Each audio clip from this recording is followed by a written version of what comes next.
It was late October, and the moon hung low, casting long shadows over the barren highway.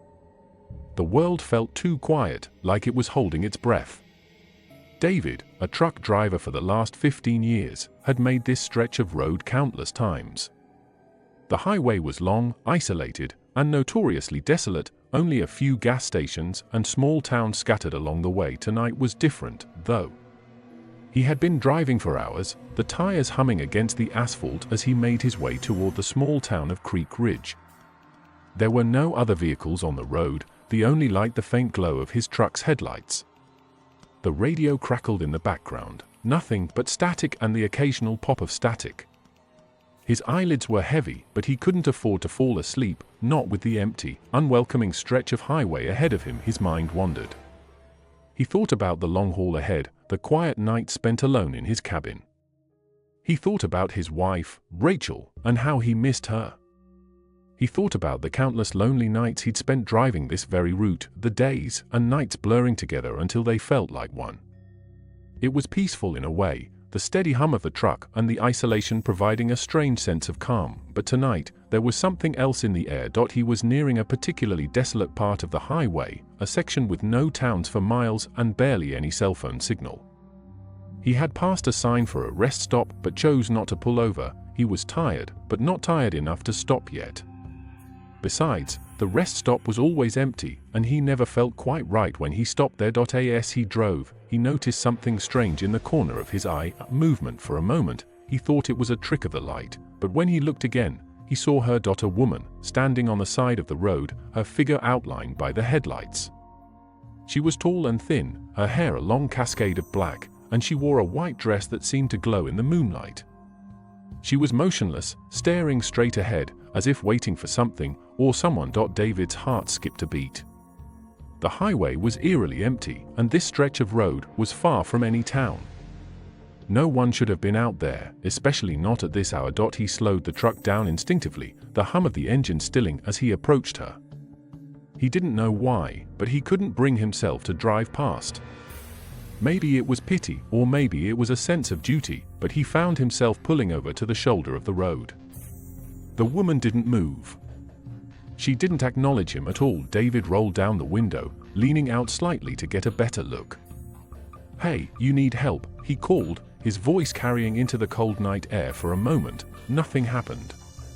The woman didn't stir, didn't respond.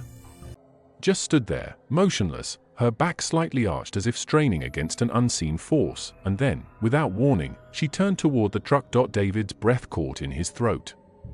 Her face was pale, gaunt, the features unnervingly sharp. Her eyes, wide, hollow black eyes, stared directly at him. There was no warmth in them, no recognition. Just an unblinking, empty gaze. The woman's mouth opened slightly, but no sound came out, just the faintest rustling, as if the air itself was speaking. The truck engine sputtered, a strange noise filling the silence. David glanced down, his pulse quickening as he realized the truck was now stalling. When he looked back up, the woman was gone. The headlights illuminated only empty road and the distant trees. There was no sign of her anywhere. He quickly turned the key, trying to restart the engine, but it refused to turn over. His heart raced as he glanced around, the hair on the back of his neck standing up. David tried to take a deep breath, trying to calm his rapidly beating heart. Maybe I imagined it, he thought. Maybe it was exhaustion, but just as he was about to step out of the truck to inspect the engine, he heard it, a soft tapping at the passenger side window. He froze. Slowly, cautiously, David turned his head. Through the glass, he saw the woman again. She was standing there, now so close he could make out the faint shimmer of her white dress, the pale skin of her face pressed against the window. Her black eyes stared at him, unblinking. "No," David whispered, his breath shallow.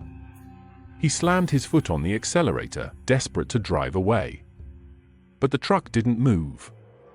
It remained stuck, the engine still refusing to turn over. The tapping on the window grew louder, more insistent.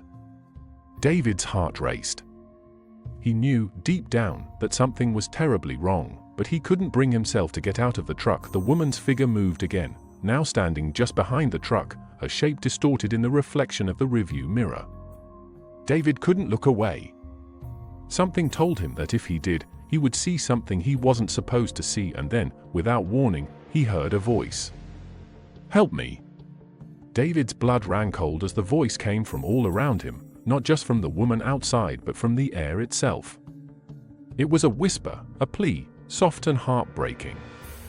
It didn't feel human. David scrambled for his phone, desperate for any sign of normalcy. But the screen was dark. No signal. No nothing. He was alone on the highway with a woman he couldn't see and couldn't escape. As his panic began to overwhelm him, the truck's engine suddenly roared to life, the lights flickering and the air growing warmer. The tapping stopped.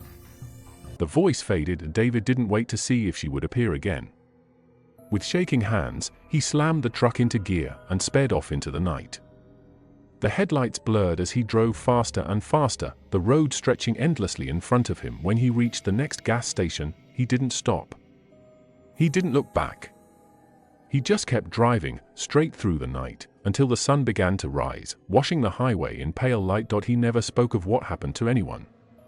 He never took that stretch of highway again, but sometimes, on the quiet nights, when the air was still and the world seemed just a little too quiet, he thought he heard that voice again. Whispering, just on the edge of his hearing, "Help me." David tried to put the events out of his mind, thinking it was just a hallucination, a product of exhaustion and the quiet isolation of the road. But every time he drove at night, every time he found himself alone on a desolate stretch of highway, a creeping unease would settle in his chest. It was a feeling he couldn't shake, like something unseen was always just beyond the edge of his vision, watching. For weeks, David tried to ignore the terror that had followed him that night. He kept driving, making deliveries, following his usual routes. But each time the highway stretched out before him, his grip on the steering wheel tightened. The tapping. The voice. The woman in the white dress, it all haunted him. One night, a few weeks after the incident, David found himself on the same stretch of highway once more. It was late, and the road was still. His headlights sliced through the darkness as the familiar route unfolded before him. He'd passed the old rest stop again, but this time he kept going. He wouldn't stop.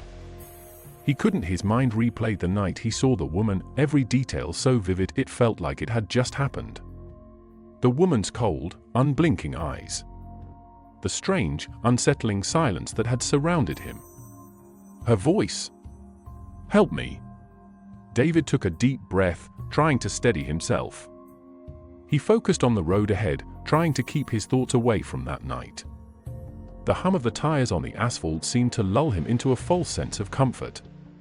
But then, just like before, he saw something on the side of the road. A figure. He couldn't help it.